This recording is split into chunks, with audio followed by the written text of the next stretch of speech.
welcome to another Fortean Words. Ha ha ha ha ha. There we go, boys. Spooky. Spoopy. This week we're going to discuss the disappearance of Mark Collett. Has anyone seen Mark Collett since Rakesh started with his bit?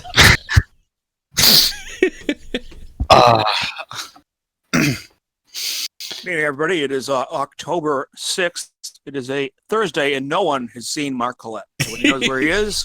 He hasn't been on any lunacy runs, and I don't know. Maybe we should put out missing persons if he hasn't found in 48 hours. You boys should probably do that while I'm over here in the studio in Leeds. Should be an interesting idea.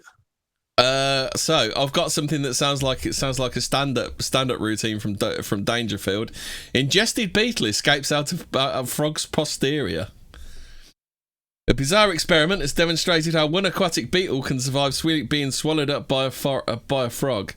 Being eaten by a frog would seem to be the death sentence for just about any unfortunate insect. However, there is one species that seems to have figured out an ingenious way to escape. In a recent study at Kobe University in Japan, Associate Professor Shinji Sugiura discovered that the beetle Regimbatia attenuata has developed a unique way to survive being eaten up by the pond frog, Pelophylax nigromacarena, which appears to share the same aquatic habitat. Upon being ingested, the adventurous insect is able to make its way through the frog's interior and escape out of the amphibian's anus, a literal backdoor escape act. See what he did there? During the experiment, beetles were filmed escaping the frog's posterior 93% of the time. The researchers tried feeding other types of beetles to the frog, but they were not so lucky. Somehow, only this one particular species seems to have perfected this unorthodox escape route. This study is the first to document active prey escape from the vent of a predator, and to show that the prey may promote predator defecation to hasten escape from inside the predator's body, wrote Segura. What do you like to think to that one, then? Often when escaping predators, a defecation is included. I don't know in this case, why this character you're speaking of, I have no idea who he is. Might wear dead animal totems on his head. More at 11. Oh dear. There's the video of it there, which with a nice advert right over the top of it. Yeah. Grim. Where's Hobbit gone? Has Hobbit gone to eat a pie, has he? I think he's retreated to his habitat. Are you doing full Tom Broke whole episode, are you, Donny? Well, that's why you brought me in here, isn't it? I mean, gee whiz. I've put it in general if anyone wants to give a guy a break here. Have a look at what we're looking at. Neuralink chip to offer superhuman hearing. Elon Musk's potentially revolutionary brain computer interface chip is nothing if not ambitious. There you go. Do you think Elon Musk could be the Antichrist then? Nah, he's too good, mate. Yeah. Bill Gates is the fucking Antichrist. You think Bill Gates? Bill Gates is going to... Well, if you've seen his vaccine shit, yeah, he's going to he's forcing people with vaccines. Like, yeah, you are the Antichrist. Fucking nerds. Always nerds, isn't it? Angler said, read more Japanese stories, Hemi. Want to hear you pronounce their names like a dyslexic on Xanax. We've just got rid of her, haven't we? The dyslexic on Xanax.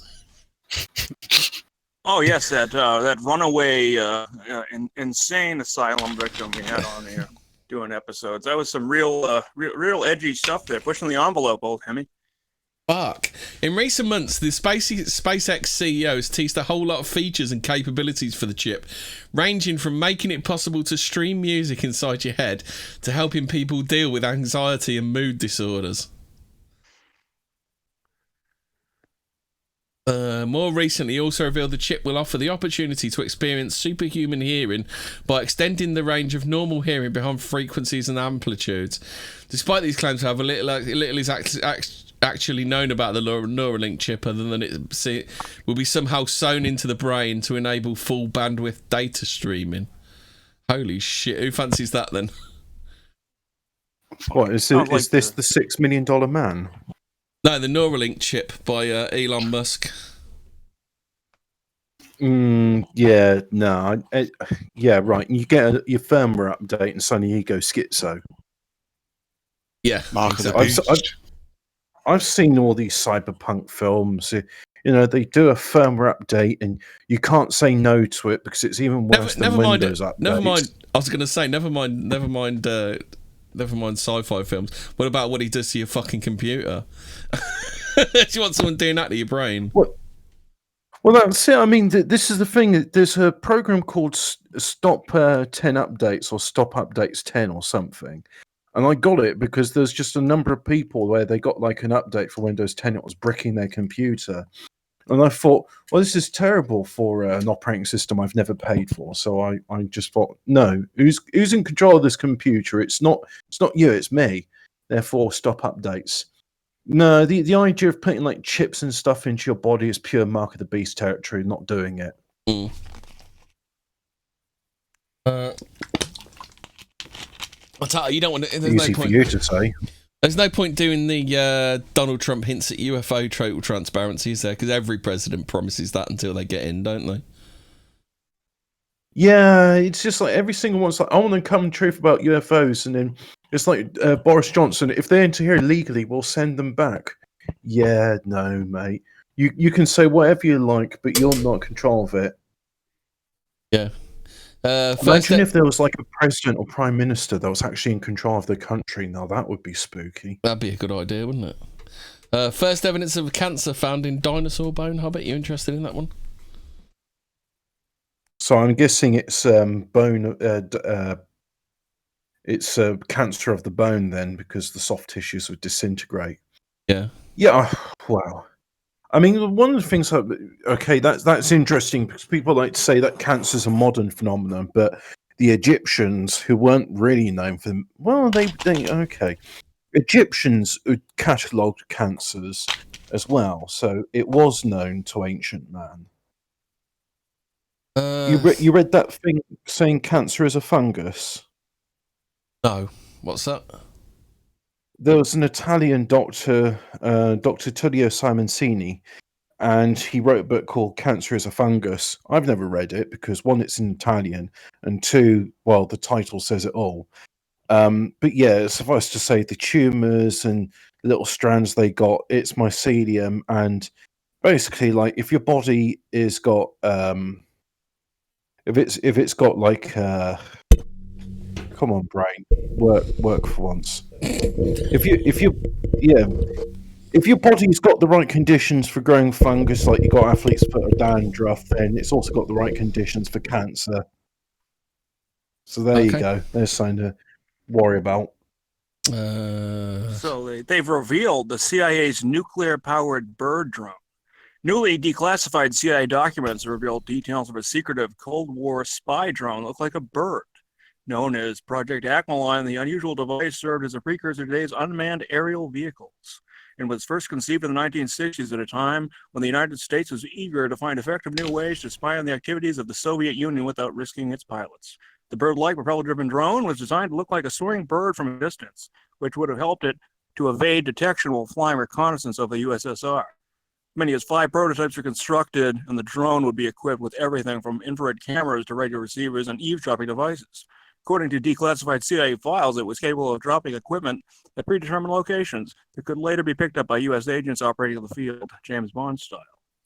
Perhaps the most intriguing aspect of this project was the fact that there are even plans to equip the drone with a nuclear power supply despite the obvious safety concerns. It will have a vast utility over water applications. Its radiation hazards would be so low as to permit consideration of its use for overland missions, report leads.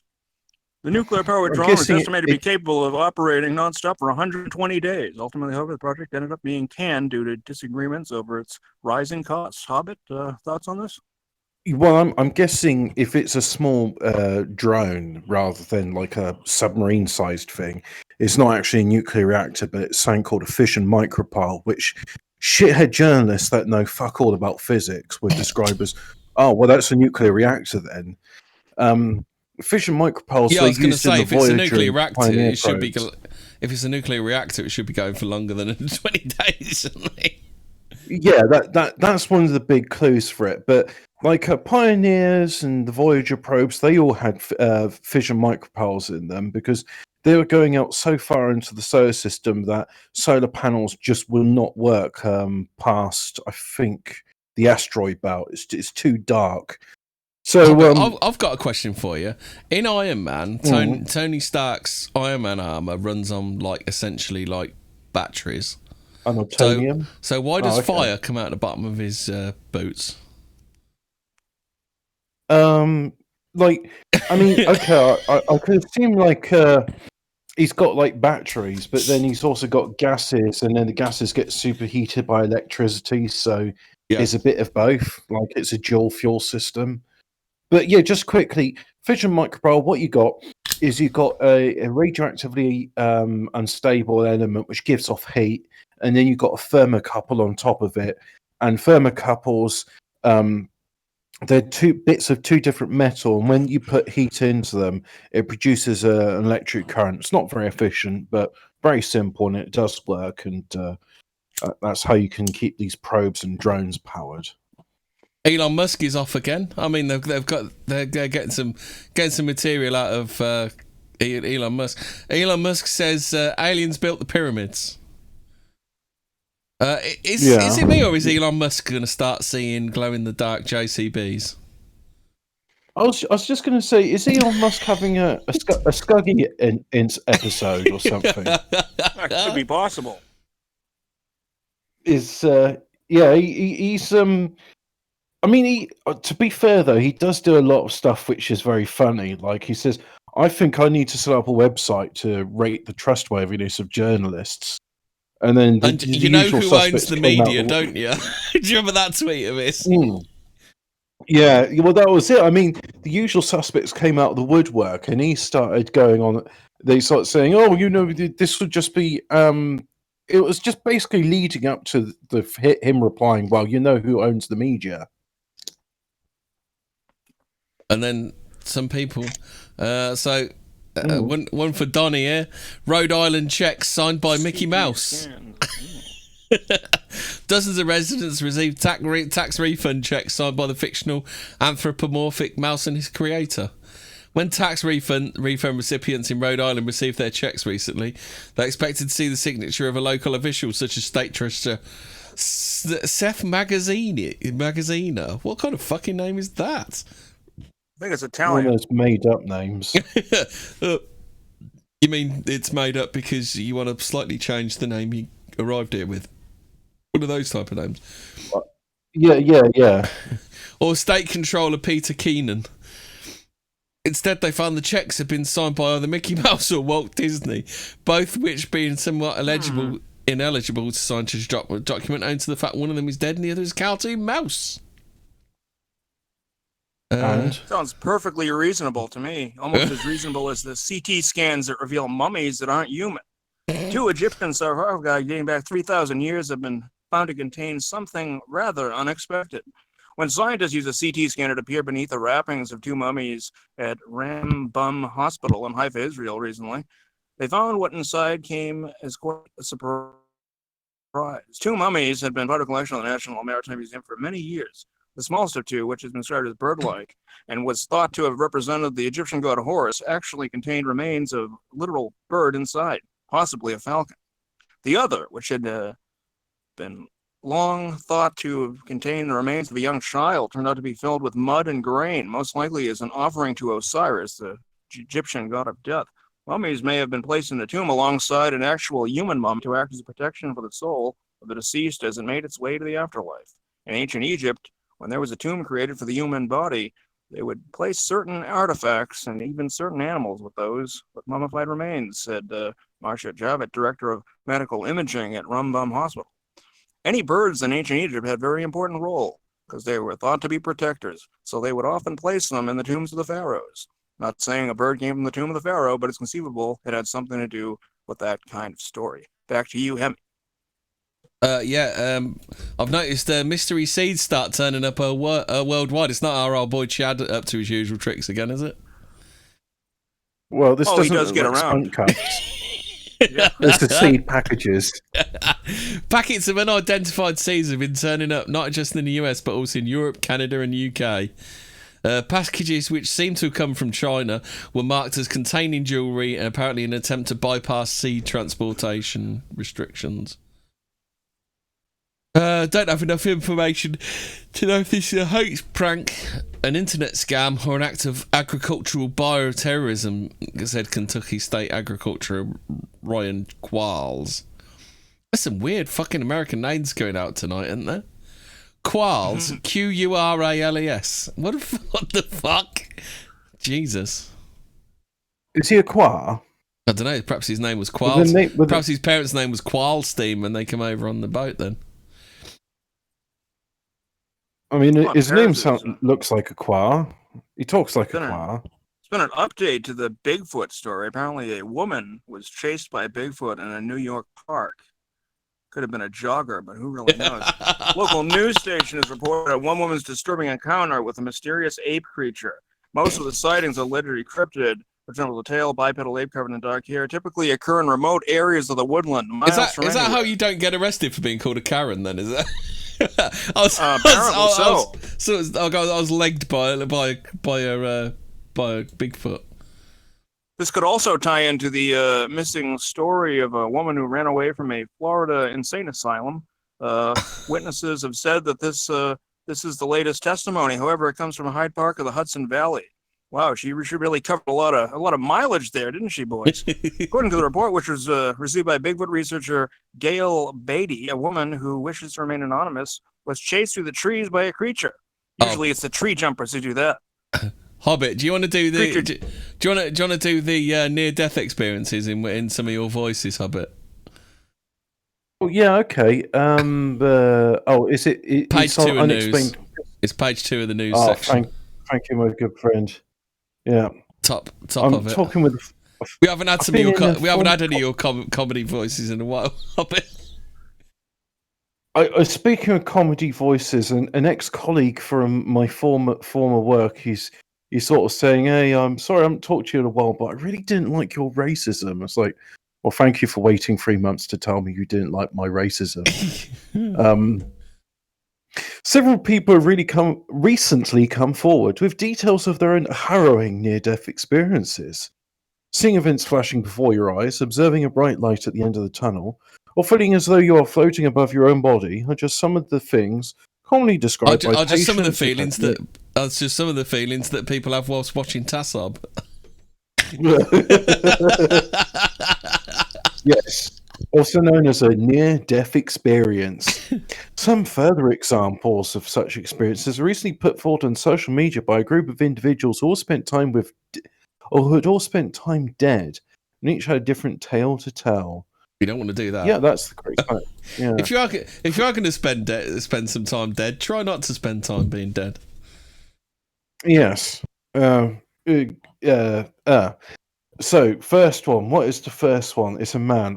I woke up in what looks like space, but there weren't any stars or light, said one man who had suffered massive hemorrhaging during surgery.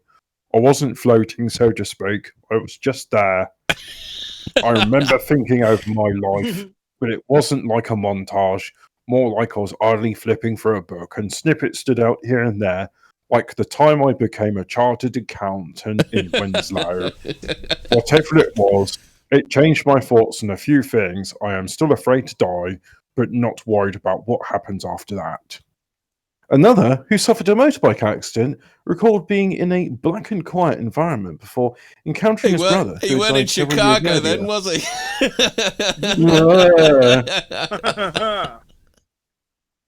The only thing I remember is him glancing at his watch and saying something like, "They'll be here soon," and then walking away, he said. A different experience was described by a man who had suffered a severe allergic reaction. I remember feeling sucked backwards extremely slowly, like being pulled through water, and this blackness fading in and out, he said in between sniffs. At one point, it faded sucked back backwards in. don't sound too bad, does it? It depends what sort. That's called a reverse blowjob there, Hobbit. Yeah. At one point, it faded back in, and I was staring out at the garden. It's difficult to describe, but I got the feeling I could choose if I wanted to stay or leave. But every time I tried to go back, I was held in place. I went for all the reasons I wanted to go back, and when I was told the present I didn't want to abandon my mother, whatever held me finally let me go. I snapped back into my body, my heart stopped for 6 minutes, and then I got my inhaler. Oh, what a fucking mummy's boy, wasn't he? Yeah, he's just like, his mother wanted him to watch Rupert the Bear with him again. MIT develops a dream manipulation machine. Didn't Ralph used to sweep the floors there, didn't he? Yeah, he did. Yeah, he's janitor at MIT, wasn't he? Isn't it that song where I've been everywhere and it lists off various American cities? Yeah. Just do a version of that. Yeah, some of those high-class universities have like a, what do they call them? An attendant in the bathroom. I think he was handing out towels there. Possibly what he was doing. But just this various large corporations, which Ralph has worked as a Johnny to sweep it up. Yeah. He does like sweeping. I don't know if that's an official thing, though. He is, of course, Schrodinger's, cat of sorts. May be seen or may not be seen.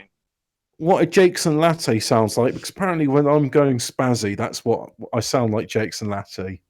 You never sound Welsh. I don't know. Imagine a Welsh half Arab. That's what he sounds like. Shucking sheep and goats. So imagine if it were possible to go to bed at night and only have only the dreams you particularly enjoy. It might sound like something firmly rooted in the What's that, Hobbit? Before this becomes staircase, where if you got like a Welsh Arab and he shags both sheeps and goats, is that bisexual? Yeah. Okay. That's Carry on, barsexual, please. isn't it? Is that barsexual? Barsexual. Bleak sexual. It might sound like something firmly rooted in the realms of science fiction, but now it looks as though such a thing may become a possibility thanks to a new device named... Why the fuck did they just call it Dolmio but change one letter? They called it the Dormio. That can trigger dreams basically. It's a Dormio day.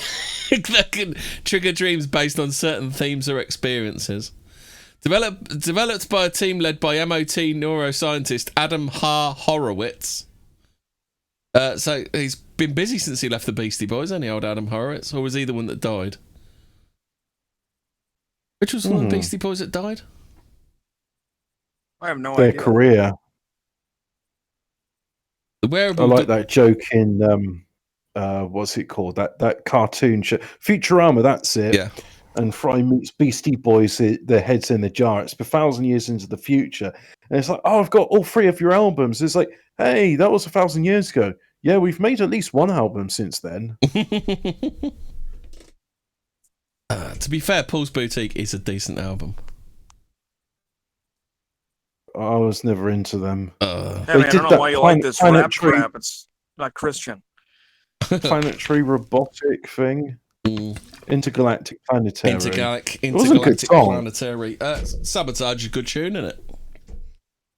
Listen, y'all, it's a crack garage. Anybody listens to anybody seen the latest PPP video? I mean, it's just a bunch of Christ killers shouting at me, and I'm like, yeah, jog on, mate. Do you not remember the Mark and Lard when they took the mick out of it? I remember they did. They did a bit of classic Gaz. The Indecipherable Boys. Do you not remember? That's quite funny. Anyway, so the wearable device enables what is being referred to as targeted dream incubation. Is it me or does all this stuff seem like it has some sort of sinister fucking side idea that it's got to it? Yeah. Well, I'll tell you it's like Mark what Zuckerberg with that VR thing he has going on. That's probably what it is. It is a fucking VR thing, isn't he? Exactly. He's let's put it this way. I think he cheaped out when he got his skin suit because there are more passable human models. Yeah, Stephen James in the chase. He's literally the same colour as Data, isn't he? I mean, it doesn't take much editing to make him look like Brent Spiner. Stephen James in the chat, he says, I've drifted off listening to Claire Core a few times. I don't know why you've got the accent, Stephen James, and I'm not going to talk about those dreams. I wonder what he's up to. Yeah. What are you doing, Steve? Tell us all about it. She just I don't know reminds about me. that. If you got some yellow fever there. She just reminds me of Sue from Sooty and Sweep Hobbit. Do you know what I mean? Really? Yeah. Do you remember Sue from Sooty and Sweep? I do. She's like every Sue I've met in my life. She's bossy and never smiles. That's literally Sue from Sooty and Sweep. Yeah. So those damn Japs have been successfully reviving microbes found in sediment samples that are over 100 million years old. That's going to end well. I think I've seen that film. Do you want, can anybody think of the punchline to this one? The woman who believed she was a chicken. There's got to be a decent punchline to that one, hasn't there? Yeah. She must have been chasing a cock. Yeah.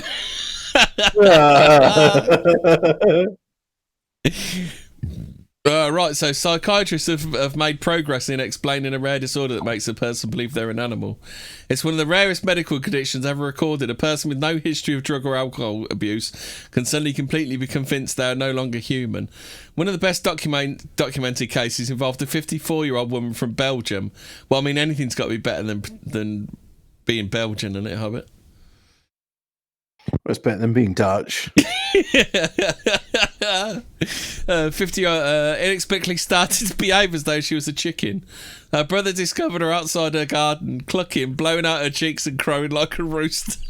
Hang on. I've seen this on an episode of Eurotrash. It's a man who believes he's a penguin and he's from Belgium. And he goes in between all these women with big tits and he rubs his face in them. But it's all right because he's a penguin. Yeah, I've seen them all, mate. I know that one. Well, why didn't they shock her out of it? Just show her a roasting tin or something. Show her a roasting tin and open oven door or something like that. So you're going there if you don't you're going there if you don't fucking pack it in. Well, she's 54 years old. Does that mean she is a roasty? Yeah, pretty much. Well, she's a boiler, isn't she? Probably has the roast beef curtains at the very least. Oh, only 56 cases have ever been documented, with sufferers reporting a wide variety of animal personas, including lion, hyena, shark, horse, rabbit, gerbil, and even a bee. All right, I'm going to find the name of that penguin man. Apparently, we have friends of the show will know about the grabbler fish story. We have a breaking story here at Fortean Words about this. Can I just say the grabbler fish doesn't exist? There's a cartoon character called a grabbler and it looks like the Happy Merchant. And this is something totally different, Hobbit. I know, and then there's something called an angler fish, which uses a glow-in-the-dark lure to lure prey into its mouth. Oh, of course. I mean, yeah. Is it, bro, actually, trying to shag your dad's girlfriend, or you're trying to shag your girlfriend's dad, or there's a cool one in it. There's a cool one in viral image shows fish with human-like teeth. Photographs some very strange-looking fish with lips and teeth like those of humans have gone viral online. Popular specimen, which was posted up on Twitter earlier this month by user Raf Nasir, is nothing if not bizarre. The multicolor fish with a full set of lips and 2 rows of human-like chompers. Her lips are hotter than mine, Nasir joked. Photograph quickly generated a great deal of speculation, with some users claiming that it had been digitally altered and others maintaining it was likely to be a real fish. Many agreed that the most likely candidate was a Picasso triggerfish.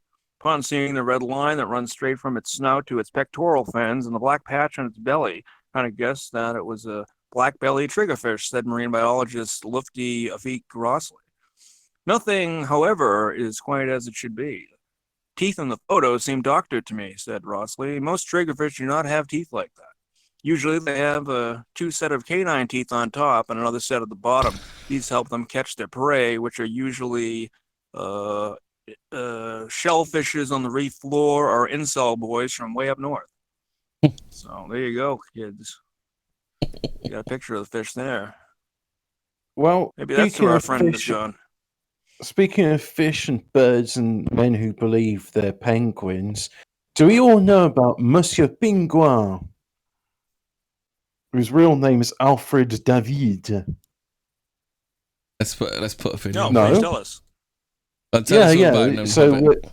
this is So the 79-year-old Monsieur Pingouin, as he is known to locals in his Brussels neighbourhood, dons his favourite hooded black and white penguin costume as he looks back at more than 40 years of obsession for men.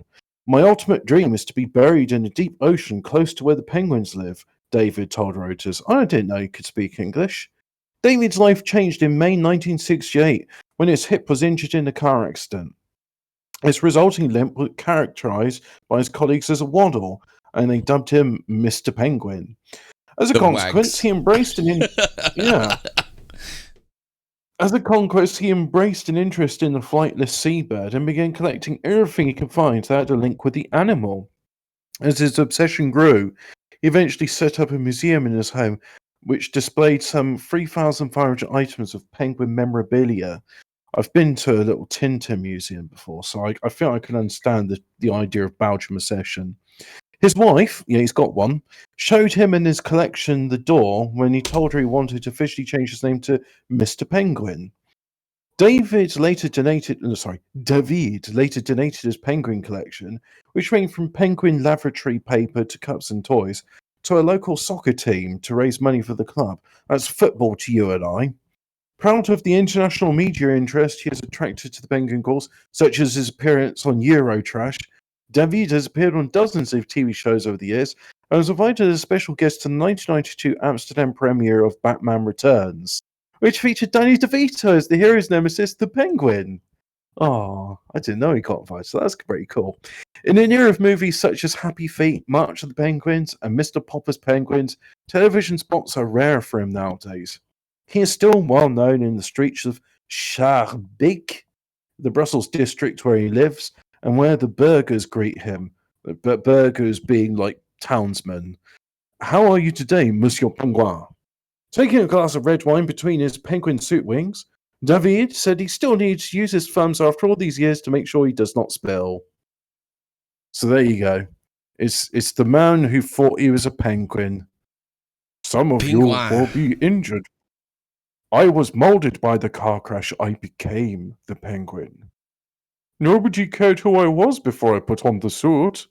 You've seen the 3,000-year-old clay figurine found in China bears more than a passing resemblance to the pigs from Angry Birds.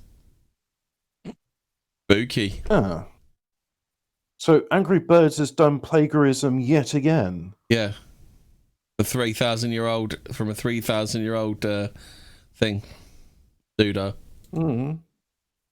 Nice. That's some pretty old shovelware there, Hobbit, do you think? Old shovelware. Yeah. Do you want to do the one about the world's? I've heard that term before. Do you want to do the one about the world's largest fusion project begins assembly, Hobbit?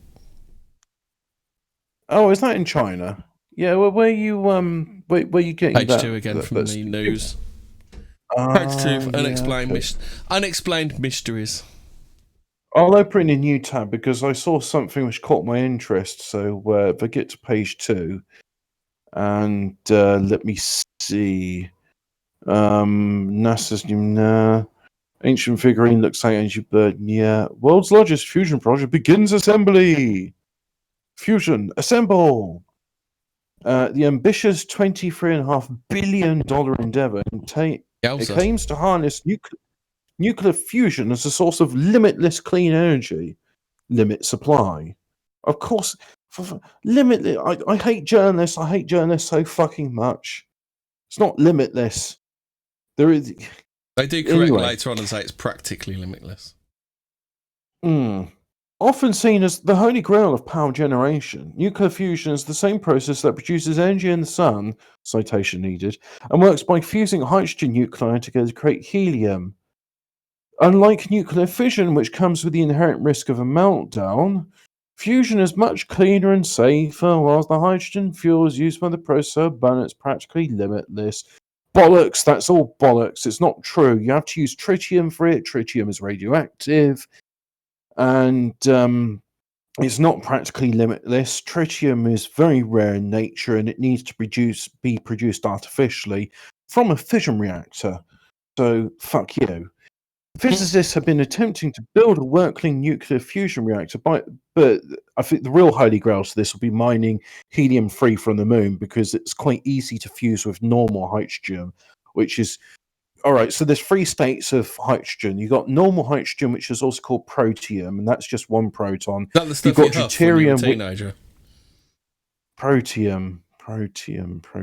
No, the helium. Which helium is it you huff when you're out of balloons? Oh, yeah. Well, it's helium, there, but you're not confusing it with nitrous oxide. But anyway, is that what so I want to say, so it's not helium in balloons then? It's laughing gas. You know the Whippet cans, the stuff you get all silly on. Yeah, it's nitrous oxide. Yeah. I mean, helium will make people laugh, but because you've got a squeaky voice. Well, I don't mean laugh. Because, I mean, it gives you a high-pitched voice, doesn't it? And people are getting high on it all the time. I mean, actually, hydrogen will do the same thing as well, even squeakier than helium. But anyway, the 3 states of helium, hydrogen you got is protium, deuterium, which is 1 proton and 1 neutron, and tritium, which is 2 neutrons and 1 proton. And helium is 2 protons and 2 neutrons. Helium-3's got 3 neutrons, which makes it a bit unstable, which is why you can do fusion and interesting stuff with it. So anyway, let's carry on with this news article, which is bollocks and wrong, and these journalists need to be fucking flogged. The latest experiment, which will be constructed over the next few years in France, so is this ITER.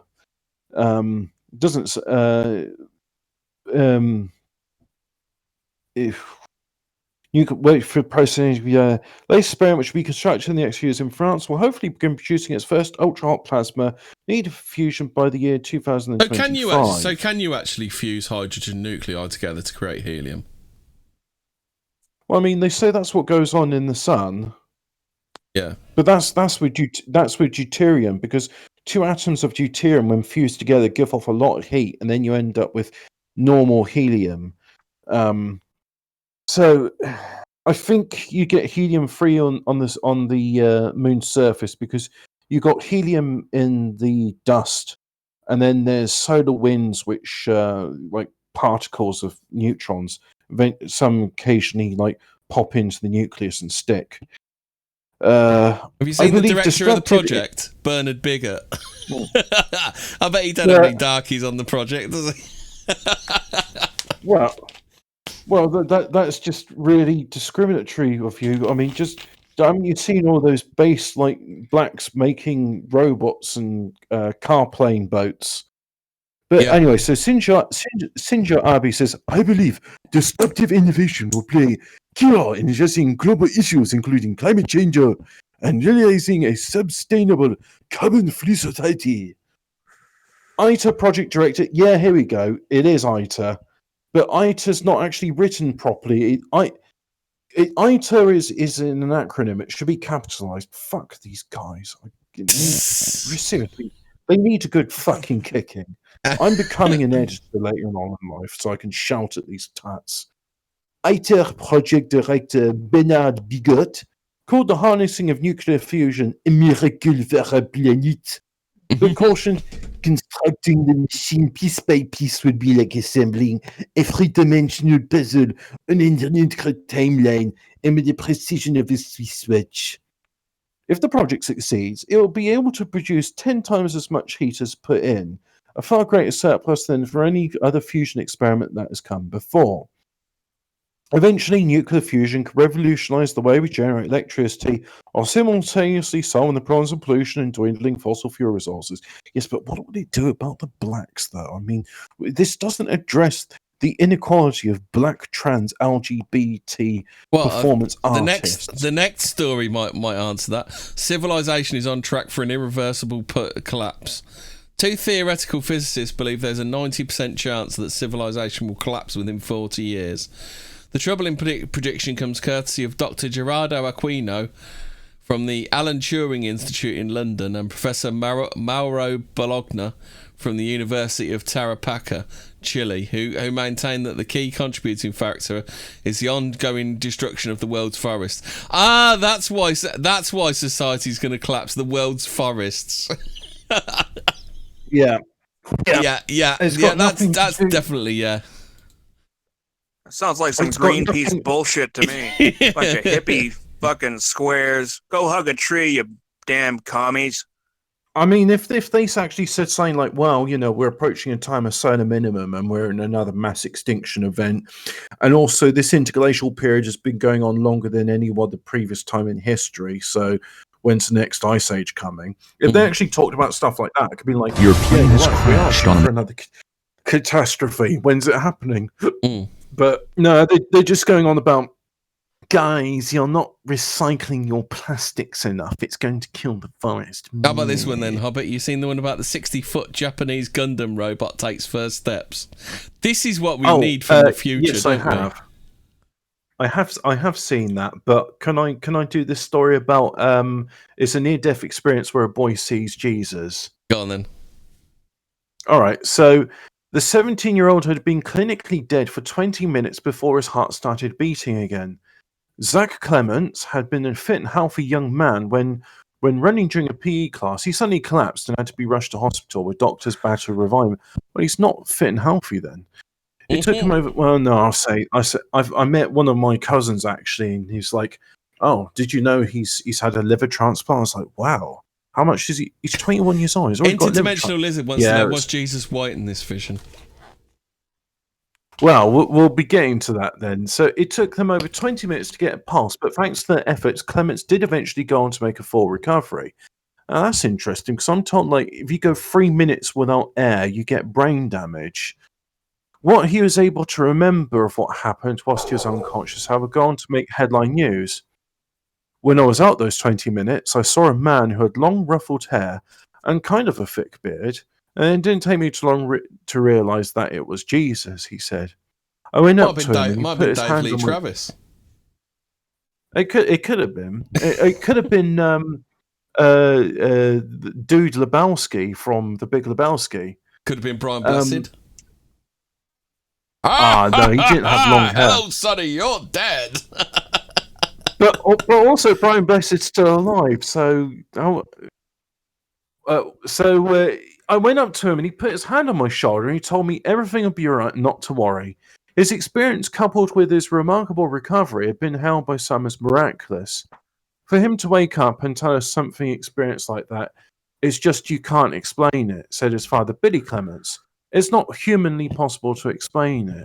Well, it kind of is, actually, and I'll go on to that. Zach is now hoping to return to school to continue his study within the next few days. It's like, so you met Jesus, you had a near-death experience, and you're just going to return to the mundanity of school and not become a monk or, an itinerant preacher just saying, I have met Jesus, he is real, and I'm here to save your souls. Come and accept Christ as your Lord and Savior. But no, it's just like, I'm hoping to return to school and continue with my studies in the next few days. What are your studies going to be into? Is that LOL, met Jesus. Just I'm just hoping to get my GCSEs in mundanity and mediocrity. Yeah. I met Jesus, but he ruffled my hair and says, "Go along, scamp, go back, you'll be all right." Yeah. No, the thing is, I'm not discounting what he says. I'm not. I am taking the piss out of him for you've met Jesus and it's not had more of a profound effect on you. He's literally saved your life and said, "Go back, you'll be fine." Or that, he's not suffered permanent brain damage for being more than 20 minutes without a pulse. And I presume if he's got no pulse, that means no oxygenated blood's been going to his brain. So that in itself is interesting, what's gone on there. But what I wanted to say about Billy Clements saying it's not humanly possible to understand this. Well, there was a neurosurgeon who was in a coma for years and years. And when he came back, he wrote about it, his experience. Describing how he started off worm's eye view, and he went through what I call I want to say the Hindu reincarnation wheel, So he started off like worms, but then became more and more complicated forms of life, and eventually regained consciousness and came back as himself. I'm hoping somebody in the chat will go, "Oh yeah, we know the neurosurgeon you're talking about, and this book actually is called this." So chat, help me out here. Who is it I'm talking about? Nothing, mate. I mean, the chat aren't even actually talking about saying not related to it. They're all just being very, very quiet. They're hanging on to my every word. Maybe they just love the sound of my voice. So engineers, do you want to talk about the Gundam robot now, Hobbit? Do you want to talk about Gundam robot? Because chat likes it when you try and pronounce Japanese words. They do. They say like it is dyslexic on Xanax. Xanax. I went on a Xanax diet. Lost 2 days. Hey. Engineers in Japan. Whatever happened to that girl? engineers in Japan have been working to bring this life-size robot replica to life in spectacular fashion. Well, I'd say spectacular was it if it had a big laser sword and shot lasers, but it just walks. That's not. I don't think that's spectacular, do you?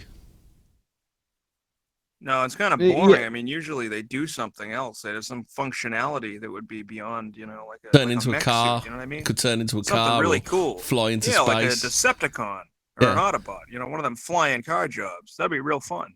Sometimes referred to as the Star Wars of Japan, the long-running Gundam franchise features stick your teeth in, gigantic manned robots first seen in the 1979 anime series Mobile Suit Gundam. Is it Gundam or Gundam?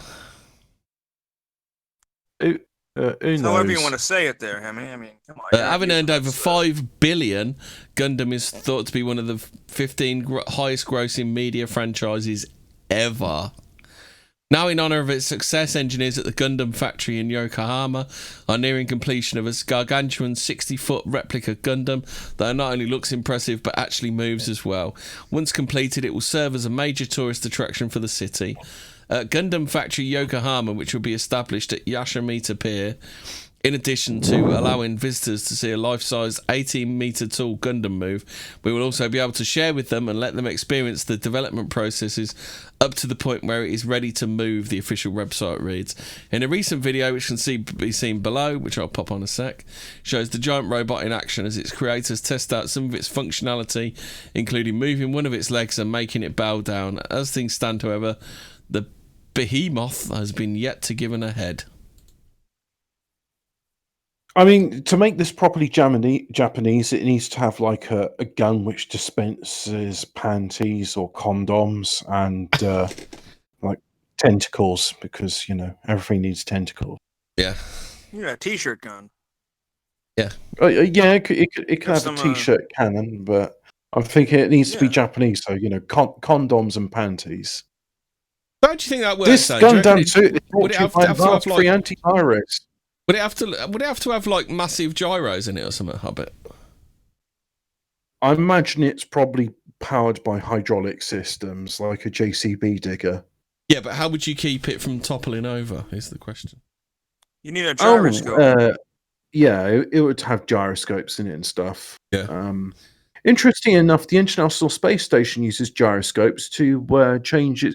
Because I was just thought, they must have to resupply it with. It's not actually walking; it's just lifting its leg up. Yeah, I know. It's a bit of a. I mean, come on! No, I mean, it's doing a bit of a. Hold on! I think it's going to walk. Yeah. No, it's just moved its leg. It's trying to hitch a ride. Maybe it's like a hitchhiker robot. Gonna try to embed this in showing a bit of thigh. Yeah. Exactly. Honestly, I'm a bit disappointed with Japan, because I mean they've got like that Azo robot by Honda, which is really wobbly, and then you got Boston Dynamics with like the dog robot. That's that. So basically, all it did is it lifted its leg up a bit. Wow. All right. Yeah, you know what? Japan's just waiting for us to work on the next sort of system, and then they can copy it. Artist wants to warn the past about the future. How can he do that? Right, so known as Swan Song, the message is a simple Morse code translation lasting about an hour. To send it back in time, Davis wants to transmit it towards Cygnus X-1, a black hole 6,000 light years away. The idea is that if the signal hits the time distorting edge, it will be sent back in time and reflected back towards the Earth, where it will be picked up, hopefully during the correct time period. He does acknowledge, however, even if the plan works and someone in 1935 actually receives the signal, they may not believe the message is factual or that it's from the future. What a big old waste of time. So if he's sending it back to 1935, is he going to give old Uncle Adolf some hints on how to win World War II? He'll probably teleport him back and have him run in 2020, 2024. There's a couple of people who might want that. Go back in time to tell Edward Longshanks, like, sorry, mate, it didn't work. You only managed to kick him out for 4 years. Do you want to know about the potato throwing poltergeist reported in India? Oh, this is a new section on Fortean. It's called Poo News. So we have a potato throwing poltergeist in India. Series of strange object throwing incidents have been plaguing residential abode in Umtru Bachi Boy district. According to Kingstar Bomb Boy, who knows about the house in question, the particular events began a week ago when he heard unexplained knocking on the door, despite there being nobody there. While investigating the mystery, Thungy then reported a number of stones had been thrown onto the veranda at the front of the house, again with the persons responsible being seen. Keen to catch the culprit, local residents started to carry out patrols within the vicinity of the house. However, then nobody was found. Many started to regard the phenomenon as paranormal. Strange activity continued unabated for days, with stones, household items, and even potatoes being thrown both inside and outside the house without apparent explanation. If it's not throwing poo, I don't think it's a truly Indian spook, is it? I mean, unless it appears at Speaker's Corner, how can we truly know, Hemi? It'd be a real mystery of our time. Local news reporter covering the phenomenon even witnessed it happening firsthand. Ooh. Some of the stones actually fell on nearby residents. However, fortunately, nobody was injured. As things stand, no explanation for this phenomenon has yet to be found. Yeah, actually, just reminded me, I did hear something really dark the other day. You know, there's supposedly a curse on poltergeist because the girl died of a blocked bowel or something. Reports are that Hollywood execs were doing things to her butthole, and that's why she had something blocking her colon. That's pretty. I actually read that the other day, and I wish I hadn't. Okay, do you want to do that story, or can I do some? No, that's it. That's all I'm talking about. Related. I'm not spending too long on that story. Oh, good, because I've got a much better story, and this is from 4chan's X, and it's a 2005 survey by British Cheese Board reported paranormal activity. Or what is it actually saying? Yeah, reported that Stilton seemed to cause unusual dreams. With 3/4, fuck you when you say 75%. Use fractions, it's better. With 3/4 of men, and okay, I'm going to do 85% of women. 4/5 of women experiencing odd and vivid dreams after eating a 20-gram serving, that's 1 ounce in old money, of the cheese half an hour before sleeping. Well, it's just under an ounce. So there's people on X, and they're talking about it, and it says, this is one of the more believable stories I've read on X. What do they dream of? Gay sex with Chester Cheetah. Don't know who that is. But there's some more people talking about that. Oh, yeah, here we go. Found this interview with British Cheese Board Secretary, Mr. White. Well, as far as we can tell, what we found was those who were eating blue cheese, Blue Stilton, were coming up with some quite vivid dreams that I'm sure some sleep psychologists would rather have a field day with in terms of interpreting. Interviewer, can you share some with us? Are you bound by science cheese privileges? Mr. White, yeah, I mean, one of the volunteers said she had dreamed of a vegetarian crocodile who was upset because he couldn't eat children. Another one who dreamed they had soldiers fighting with each other with kittens instead of guns. To me, I don't know. Whenever I hear about someone else's dreams and they just go, "Oh, that was a bit weird, wasn't it?" It's just like, to me, it just sounds like a very normal person's idea of what weird is. I know that's me being snobby there, but also I'm snobby. And then the rest of the thing talks about this thread talks about how you should have various types of pork with cheeses. They also mention that, well, the penicillins that you find in You're blue not really doing cheese this about the spooky angle, are you, Hobbit? You just wanted to talk about food, didn't you? Oh, what? Yeah, but rumbled, Hobbit. He's a hungry bugger, isn't he? You've been rumbled. But, however, it does get spooky because it goes on later, and this is one of those things which I think it doesn't really. I scrolled a bit further down into this, so we'll go past the support and the cheese recommendations. Blue lysergic cheese, no, not that. Still talking about cheese. Here we go. And so this is a response of someone says, "What the fuck are they putting in that cheese? LSD?" And the reply says, "It's probably the bacteria messing with your gut's neurons. Gut bacteria have a lot to do with things you think and the way you feel. Look it up." Well, I can confirm that most of your serotonin and insulin receptors aren't in the brain, but they are in the intestinal tract. So there's a lot to be that. I think like the sugar rush causing like serotonin hits also has a lot to do with this. Whenever you get a rush of serotonin, you've also got a rush of insulin. So to me, it just seems to be the two are interlinked. And so we scroll down a bit more, and someone else actually pops on about the importance of gut flora and saying that your consciousness is not just located in your head. I mean, that's why we feel with our heart and have gut feelings.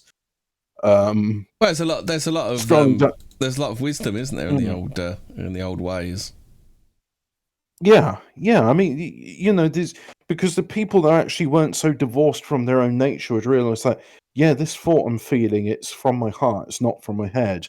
Or some people's like, yeah, I was thinking with my dick, not my head in that situation.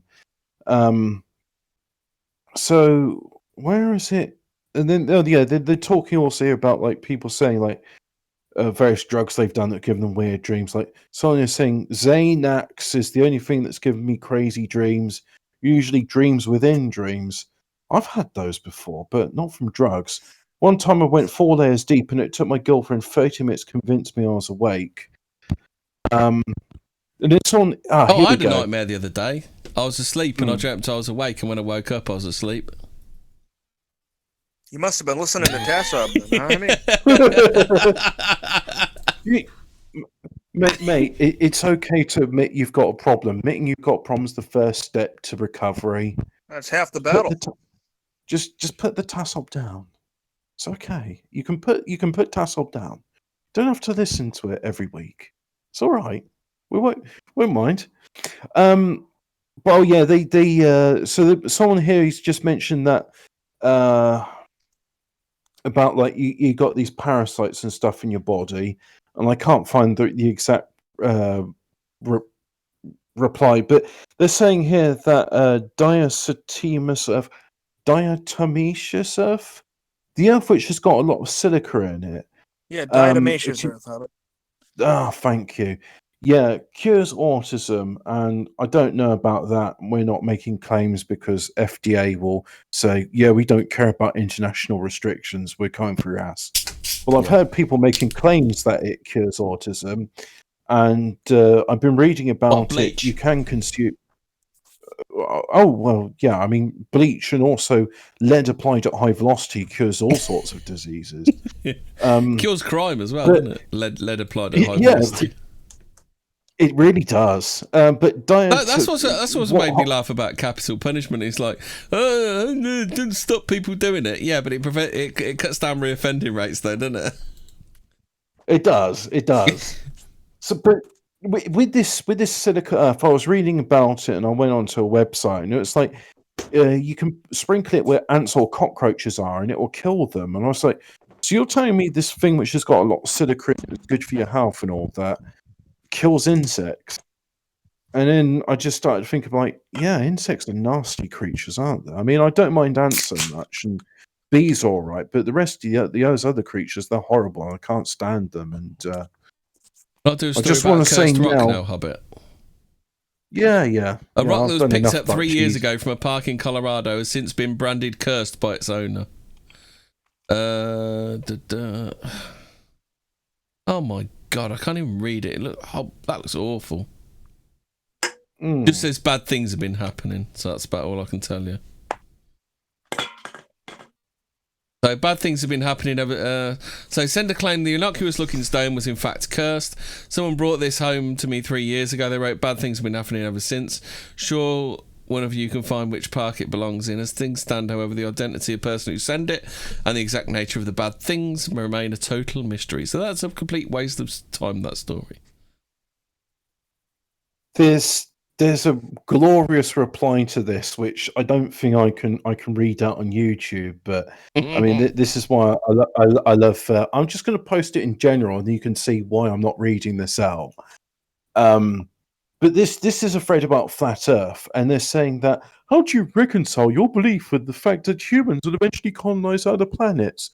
At some point in time, everyone will see the shape of the Earth. Why would there be a push for this if it's meant to be hidden? I'm genuinely curious. Well, here's the thing, right? I mean, you know, I'm like an advocate of Hollow Earth, and I'm also agnostic as to the shape of the Earth because I don't know. And I've So you're seen not ruling out like donut. evidence. You're not ruling out donut shaped. I'm not ruling out donut. I'm not ruling out a perfect sphere smoother than a billiard ball. I'm not ruling out pear shaped, flat. Whatever shape it is, I don't know because I can't see all of it. And I've seen evidence, like presented to support like it's both flat and round. So, but here's the thing, and this is not me going a gotcha or anything like that. I genuinely want to see like the flat earthers coming up with the science to explain this, right? But there's this thing called precession of the equinoxes, and that happens because the axial tilt of the Earth as a globe changes over the centuries, and it takes just under 26,000 years for the cycle to complete and go through all the equinoxes. And what it means is that at the moment, Polaris is our North Star, but 2,000 years ago, it was a different star, and 2,000 years ago, it was Pisces. We're still in the age of Pisces, but we're due to go into the age of Aquarius soon, which will be all the flooding and waters rising. Do you remember the Jasper Carrot gag on Piskies, as in Piskies off? Yeah. And then prior to Pisces, because Pisces happened at 1 AD, which was the time of Jesus, and he was sort of described as a fisher of men and also Lamb of God. Was the age of Taurus, which was the ram, and then before Taurus there was Taurus is the bull. So what was ram? Well, anyway, it was the ram, then it was the bull, and then prior to the bull was Leo, the lion, and that was 6,000 years ago, which, you know, some people say is the time of the Sphinx. So the Sphinx could be like between 8,000 and 6,000 years old. It could be actually much older than that. It could have happened like in an age of Leo, but like a previous cycle. So it could be 30,000 years old. It could be, what's 8,000 plus. Anyway, point being is what causes the North Star to change every 2,000 years because of the precession of the equinoxes can be explained as a globe that's wobbling, and the globe is wobbling because the moon and the other objects in the solar system interact with it. So just like flat earthers, you know, I would like to see a model which replicates this but without like the globe cucking. So please present me the evidence. I want to believe. Yeah, but I'm guessing whilst I said that you read the reply to why we have. Yeah, it looks like Navy's Concern wrote it. Then oh, okay, yeah, yeah. Can I read that on YouTube? No, I don't think so. No. Well, suffice to say, YouTube chat, the thing. This is this article I've posted on the Fortean Words Telegram group, and it's called "A Question for Flat Earthers." It's the most recent topic there. So if you want to read more in detail and just go, "Oh yeah, that's probably the reply Hobbit meant," that's where you can see it. But yeah, I'm genuinely interested about this stuff, and I'm not going to criticize anybody for Donnie, believing in flat Earth. is Slate one of those shit-lib magazines? Oh, of course it is. Oh god! It's In a real recent shit-lib fucking- sex advice column published on Slate, an unnamed writer came to a columnist with a classic quandary. This is a classic quandary.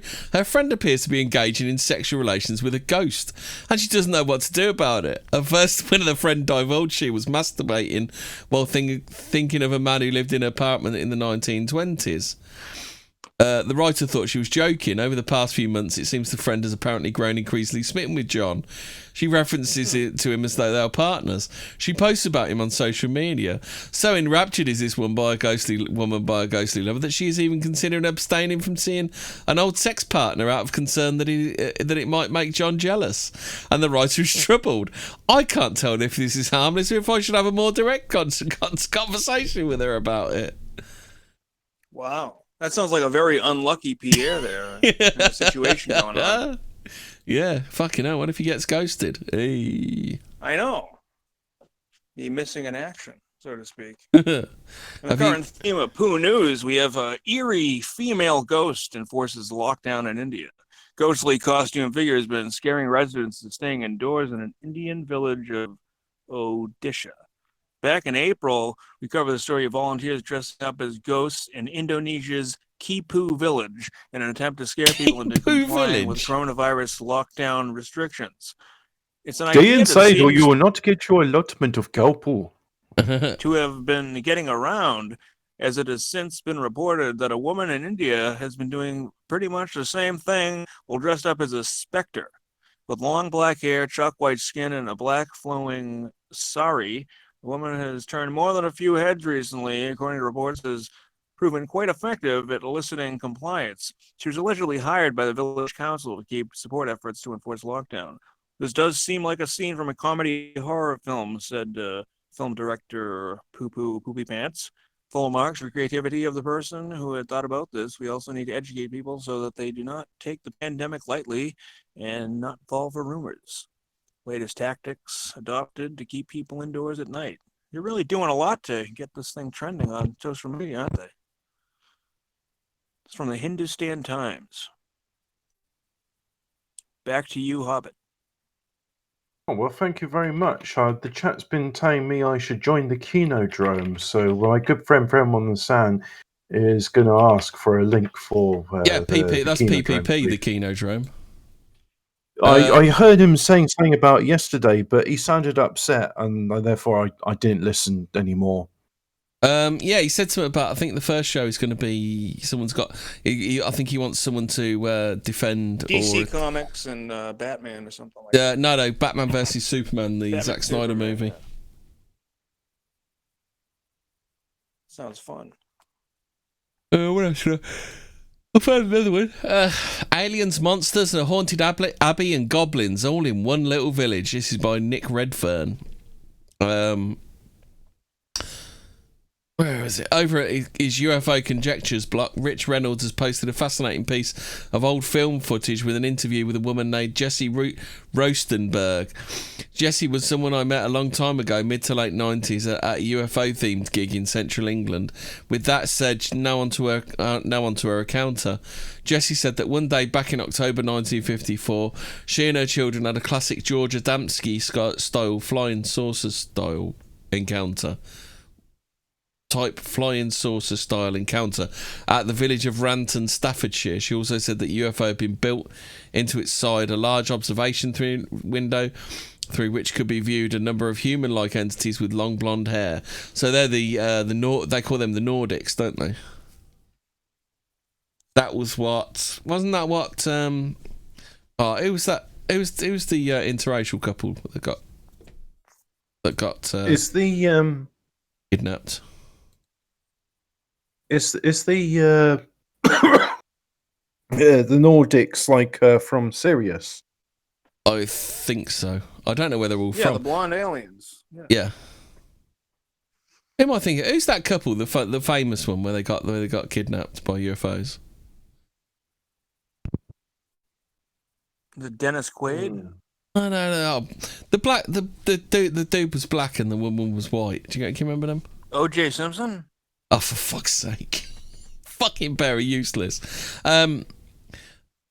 Jesse's husband Tony Rostenberg returned home. I bet chat know who I'm talking about. Hold on a sec. Let's have a look. No. Oh, what? Mr. and Betty Mrs. and Barney Nickaboo. Hill. Betty and Barney Hill. That's who I'm trying to think of. What, from the Flintstones?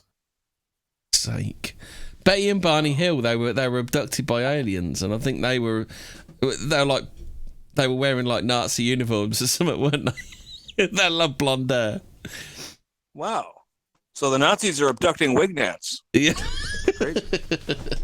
That Jesse's husband Tony Rostenberg returned home to find Jesse in a terrified state. As for those aliens, Gibbons added their foreheads were high, their hair was long and fair. They seemed to have pitiful looks on their faces. A strange craft reportedly circled the family's home twice before streaking away. Curiously, on the following Sunday, Tony Rostenberg had a hunch that if he climbed on the roof of his house, he would see something unusual, which he most certainly did. It was a high-flying, cigar-shaped object that vanished into the clouds. I mean, the Apollo astronauts, they described cigar and L-shaped objects which they saw whilst they're out there. I mean, why don't people ever talk about the transcripts of the Apollo missions, or are we all saying that actually, that didn't happen? Yeah. Well, you can't trust NASA, can you? No, that's true. It's important to I mean, note who will help a widow's son? It's important to note there's a particular aspect to this story that has been largely overlooked. The little village of Ranton is clearly what John Keel referred to as a window area. So John Keel was the guy from the Mothman. Do you remember Mothman we did with Ian Hobbit? Yes, I do remember Mothman, and I remember being disappointed as well. Yeah, why? Well, because it just, like, when presented with the evidence, I was like, oh, this is a bit sketchy, isn't it? Yeah. That's right, there's something very strange about Ranton. Back in 1879, a spectral Bigfoot-like creature that has become known as the Man Monkey was seen racing across Bridge 39 on the old Shropshire Union Canal. Since then, dozens of sightings of the paranormal beast have been made, with the most recent encounter having been just a few years ago. Of the first famous encounter in January 1879, Charlotte S. Byrne wrote in her 1883 book, Shropshire Folklore, A Sheaf of Gleanings. Just before he, the man who saw the beast, reached the canal bridge, a strange black creature with great white eyes sprang out of the plantation by the roadside and alighted on his horse's back. The story continues.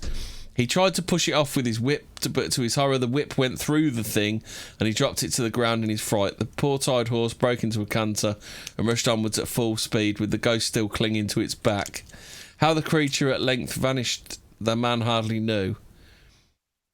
He told his tale in the village of Woodseaves, a mile further on, so effectually frightened the hearers that one man actually stayed with his friends there all night, rather than cross the terrible bridge which lay between him and his home. The ghost seer reached home at length. I was saying at length, and I'm not sure they're using it in the right way. Still a state of excessive terror, but as his master assured me, perfectly sober, and it was some days before he was able to leave his bed, so much he was prostrated by his fright. The whip was searched for the next day and found just at the place where he said he dropped it. The fact the creature was clearly spectral and that the encounters had been made for more than 130 years demonstrates the beast was clearly paranormal in its nature. Thinks that then, dudes? Sounds like a tree jumper to me. I think I should stop reading about this flat Earth stuff because I am getting some. Can I just say that I think the majority of the posters on this, they're all flat. No one ever mentions hollow because the Earth's hollow like their skulls. I'm reading this stuff and I'm just like I'm sure most of them are American because they seem to have a real dearth when it comes to insults. Yeah, well, Donnie, you can't attest to this because you are one, but why is it that the Americans they don't have as many insults as we do? I'd say it was regional mostly because, people vary by region and they've dumbed down the education system so much lately that people aren't reading as much as they once would. So they wouldn't be as quick-witted or, have any kind of, real banter. See, it seems lately, overall, I mean, not just in England or in, America, there's been a real, avoidance of banter. Like a lot of people just can't take it. They can't really even dish it out, really. They just... No, they don't seem to have the any slightest sort of ribbon and they're tolerance for it. mortally wounded, aren't they? Yeah. I can think of somebody, for example, where I would see it as a compliment, but they're just like, "Who is this dickhead? Somebody find out who he is in the chat and get rid of him." Oh, that's not very nice, is it? I know. It's just like all he did is just like, "Hey, I made an Italian Fang account." Right, so I got some more from this village. Now we come to the village's old abbey. At the Lost Heritage website, there is the following: Ranton Abbey in Staffordshire was the site of an Augustinian abbey. Do you know what those is, Hobbit? It's easy. It's one of the abbeys for the Order of Saint Augustine. It's easy for you to say. Yeah. Founded in about 1150 and dissolved in 1536. The only 14th century tower and part of the south wall remain, although the cloisters and other parts are known to have still been standing in 1663. A new house, which little is known, was built after that. God, this is written really badly. And William Baker was acting as surveyor of works for Sir Jonathan Cope. Was he Cope posting? Presumably for alterations. County seat rights. When the historic Ranton Abbey was accidentally set alight and gutted in 1942 by the Dutch troops stationed there, it was likely it would go the way of many other houses and simply be demolished. Yet the Earls of Lichfield, who owned the 300-acre estate, simply left it and focused on turning the land into a first-class shoot, allowing the house to slowly collapse, leaving just the ivy-clad walls visible today. When the historic Ranton Abbey was accidentally set alight and gutted in 1942... What? Oh, so they literally copy and pasted the same thing again. God, why do they try to make it as unreadable as possible? It's almost as if the journalists have given up and they're just like, This is Mysterious Universe, this one is. The journalists are doing what's doing in case if no one likes us, we don't care. Yeah. It seemed that way. Oh, do you want me to read a strange and sinister encounter with frog people, or do you want to read that, Hobbit? Frog people. It's all Hobbit. Frog people. Oh, wait, sorry. I just remember. Before the age of Taurus, there came the age of Cancer, which was the age of frog. No, not frog people. Crab people. So this is, a sinister and strange encounter with frog people. Welcome to the world of tomorrow. It's taking a long time to load. Here we go. One of the weirdest of all confrontations when the sinister and mysterious creature took place at Jumnimdubra, Estonia, way back in the 1930s. According to the story, a pair of friends encountered a small, approximately 3 feet tall humanoid creature with brown-green skin, which had a distinct frog-like characteristics. Oh, I know, it's easy for me to say, right? Its skin was described as browny greenish. Its eyes were slits. I've got up to 500 subs today. Thank you to all my subscribers. Oh, cool, well done. Yeah. Hell yeah. So we know it's time to celebrate when you get down to 37 subscribers, and that's when you're pure to the cause. When you're on the way back down again. Its eyes. Yeah. Unsubscribe so we can have 37 subscribers. Its eyes were slit-like, as was its mouth. No, keep subscribing so we can have 37,000 subscribers, Hobbit. Oh, yeah. And it appeared to be not at all accustomed to walking on land. Its awkward gait made it that abundantly clear, and particularly, well, like a dwarf. I mean, I've been watching Fort Boyard recently, and those dwarfs seem to have difficulty walking and running, and particularly so when it caught sight of a pair and made good its escape. When it outrun its pursuers, it did so in a very odd, near drunken-like state.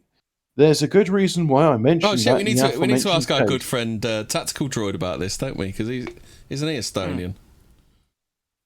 No, he's not. I is he? was reading about. He's a vampire hunter. That's what he is. Yeah, he's Romanian. I remember. Estonia was mentioned today because like someone was posting like pictures of men dressed up as women, and apparently like a few centuries ago, the Finns expelled all the femboys in Finland to Estonia, and that's why like every single time in Estonia there's just this stuff happening. Yeah. There's a good reason why I mentioned that aforementioned case. In a very similar state of affairs occurred in the heart of Woodland at Orland Park, Illinois, on September the 24th, 1951. The man who witnessed something both remarkable and disturbing was named Harrison Bailey. As he walked through the park, Bailey was suddenly plagued by a burning sensation to his neck. I'm not sure why it is when I come to reading these perfectly normal names, I start doing Stephen Toast. Bailey was suddenly plagued by a burning sensation to his neck, which was accompanied by a sense of cramp in his neck too. Nice alliteration there. Anyway, which was a sense of cramp in his neck too. Sensing that he was being watched, Bailey quickly swung around. He found himself confronted by a grey-coloured object of a large size that was described as being whirlwind-like in shape. All right. Okay, and there's some clip art of a whirlwind. As the Chicago Tribune noted in 2002, after reaching Cicero the first day, Bailey was on his way down Illinois Highway 7 when he had his fateful encounter. By late morning, he was rolling along 143rd Street, west of Southwest Highway. Peering through his goggles, Bailey seemed to see the tiny green creatures jumping up at him. Then to his left, he saw a grey whirlwind. Next, he felt a sharp but brief pricking spasm to his neck. Then a short way down 133rd Street, 60 to 100 feet south of the roadway, he saw a grey object, perhaps oval disc-shaped, that was larger than an automobile, and had a ramp leading to it. As he looked, a panel opened and he faced two beings, their faces covered by green transparent shields. Based. Things then became... Yeah. That's true. Things then donate to my entropy. Things then became decidedly weird. Bailey felt groggy, confused, and almost in a dreamlike state. And then nothing. His next and then he memory woke was up in that vague. Filipino geezer's floor. Yeah, that's it. I know, yeah. And he noticed a sore sensation in his bum that revolved around being surrounded by a large group of 18-inch humanoids that resembled frogs. That's right. Based. What we might call the frog people. They asked bizarre questions, such as where he was from and where he was going. That's not really bizarre, is it? I mean, that's the sort of thing you normally ask somebody you're not met.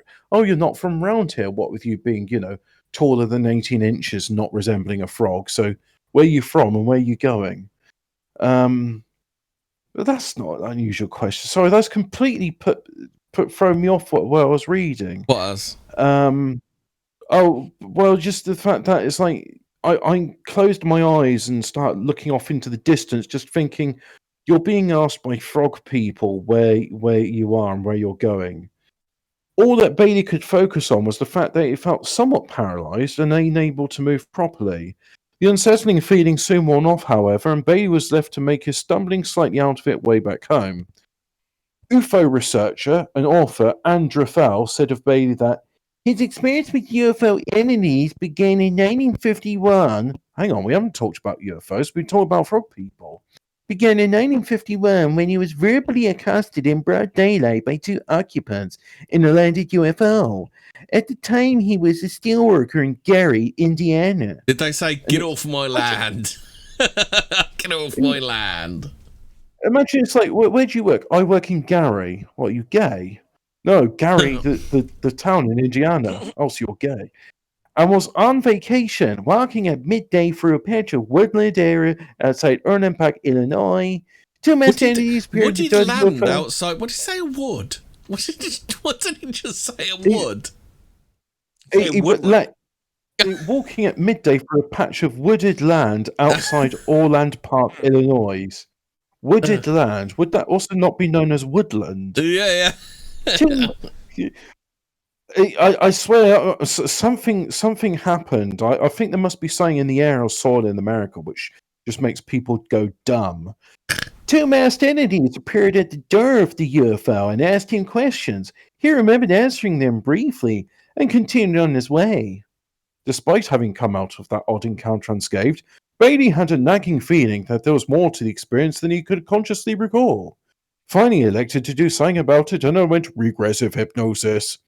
It proved to be beneficial, although whether Bailey was pleased or relieved by what he had learned after being placed in an altered state of mind is quite another matter entirely. Oh, there's still more. In this hypnotic-like state, Bailey found himself back in the park, surrounded by those odd diminutive things. He was able to build a much clearer image. The frogmen had slits for mouths, large staring eyes, stripy brown skin, and just 3 toes. And they all around the creatures Are we saying that Bailey was like accosted and raped by joggers and he's just doing this just to cover it up?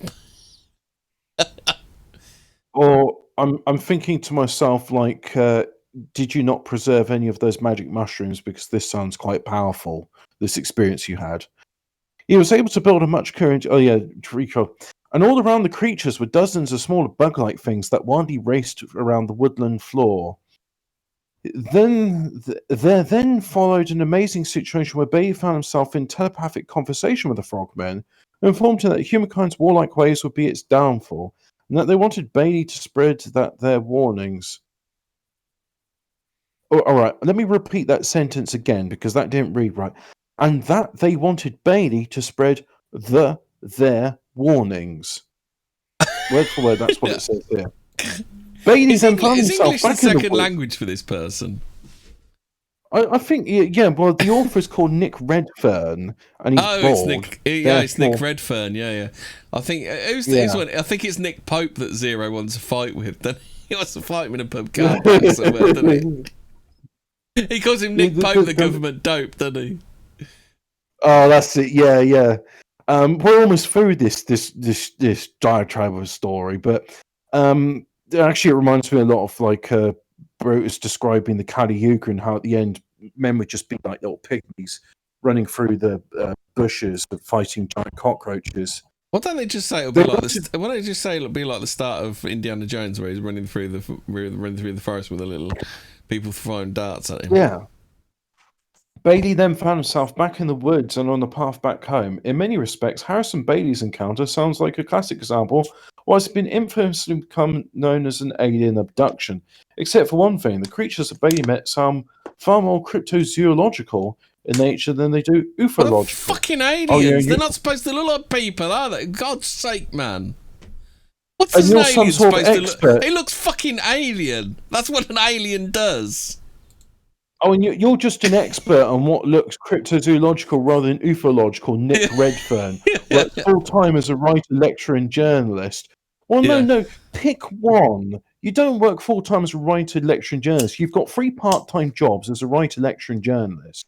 He writes about a wide range of unsolved mysteries, including Bigfoot, UFOs, the Loch Ness Monster, alien encounters, and ghosts. So basically, he does what we do. Oh. Yeah. Oh, I just insulted myself by insulting him. Yeah. Nick Redfern is actually a dynamic and enterprising individual. He does 3 jobs where most people do 1. He writes about a wide range of unsolved mysteries, including Bigfoot, UFOs, Loch Ness Monster, alien encounters, and government conspiracies. And he's welcome on our show at any time to explain the incredible genius of using a sentence. Do we want to do a story from Richard Tip you Fedora of Dawkins .net? I will, but I just need to repeat that he gets a Pulitzer Prize for this sentence, right? The one here, it says, and that they want to break, and they, this is part of a thing. It's a run-on sentence. So where's the beginning of this? There then followed an amazing situation in which Bailey found himself in telepathic conversation with the frogmen, informed him that humankind's warlike ways would be its downfall, and that they wanted Bailey to spread their warnings. So yeah, who's going to do Richard Fedora Dickens? I think we need Tom Brokaw to do this one, don't we? Is this the Union Carbide thing? No, Trump. You can do that, and then you can do your Union Carbide. Trump's new favourite COVID doctor believes in alien DNA, demon sperm, and hydroxychloroquine.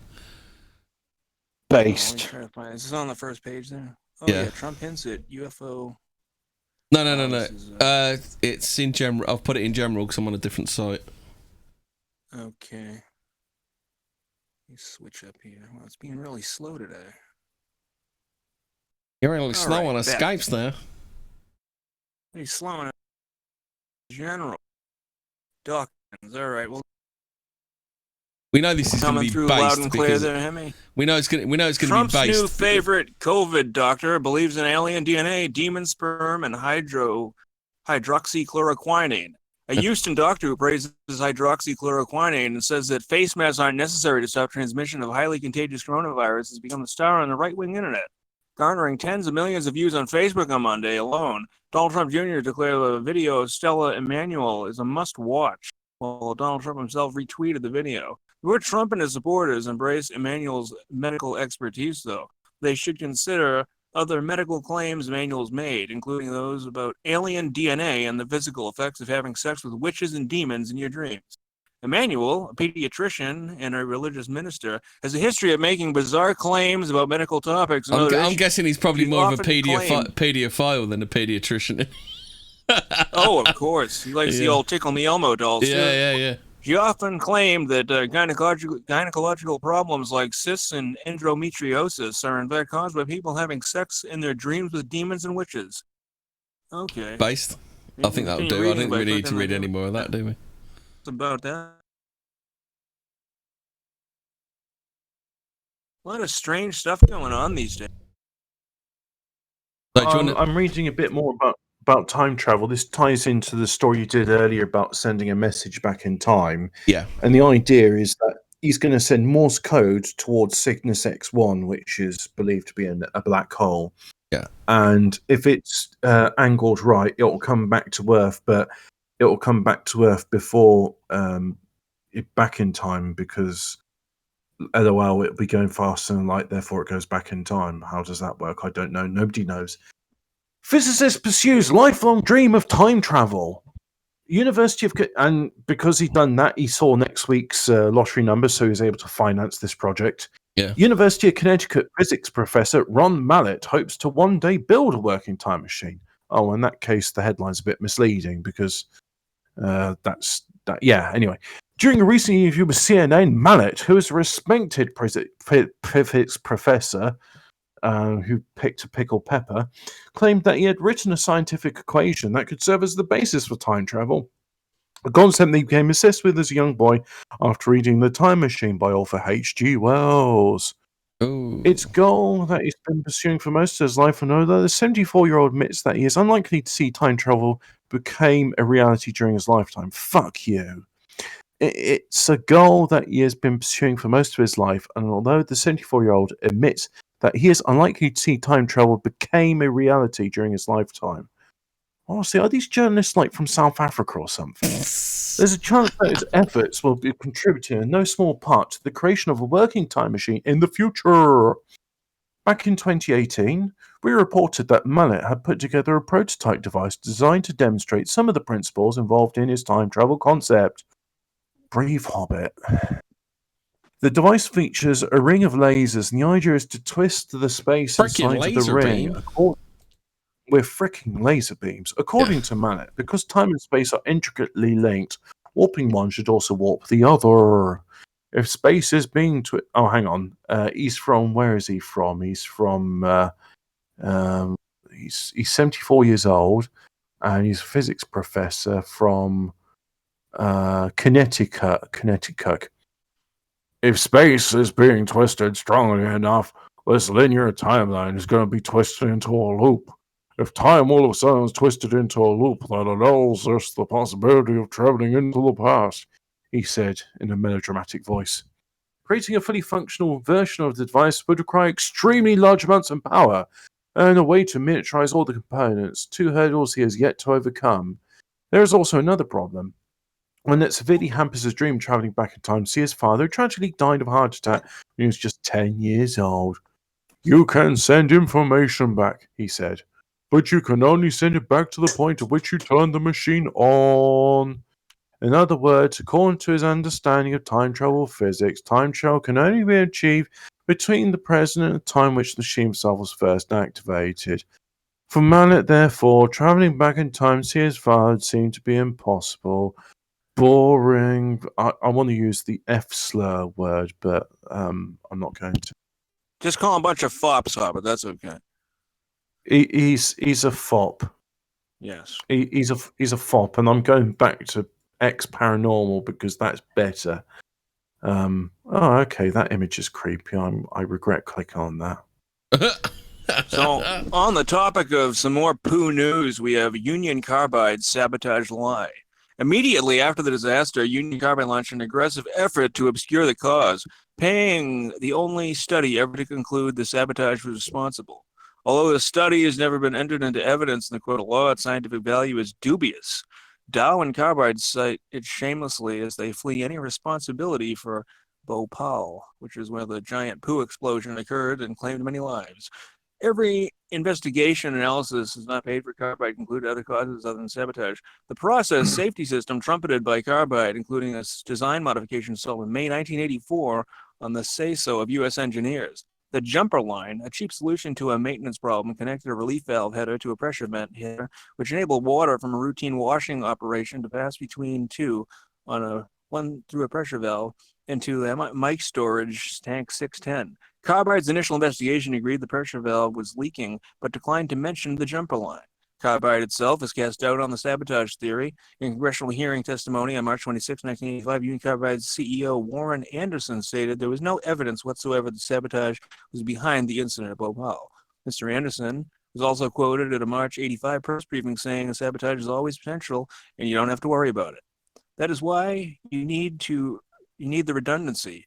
Built-in safety system of a whole series of capillaries that can take care of whatever inadvertent action or commission has taken place, so you're not all dependent on just one item to either make it safe or make it unsafe. Finally, Jackson Browning, Union Carbide's Vice President for Health, Safety, and Environmental Affairs, was quoted as testifying before a congressional committee that the mic tank line fittings are color-coded and the water line couplings are compatible with the gas line couplings that go into the tank. Therefore, making the deliberate introduction of water into the mic tank, as Union Carbide has claimed, virtually impossible. Most damningly of all, though Carbide claims it is certain of the identity of the saboteur responsible for the death of 22,000 people, they've never publicly revealed his identity.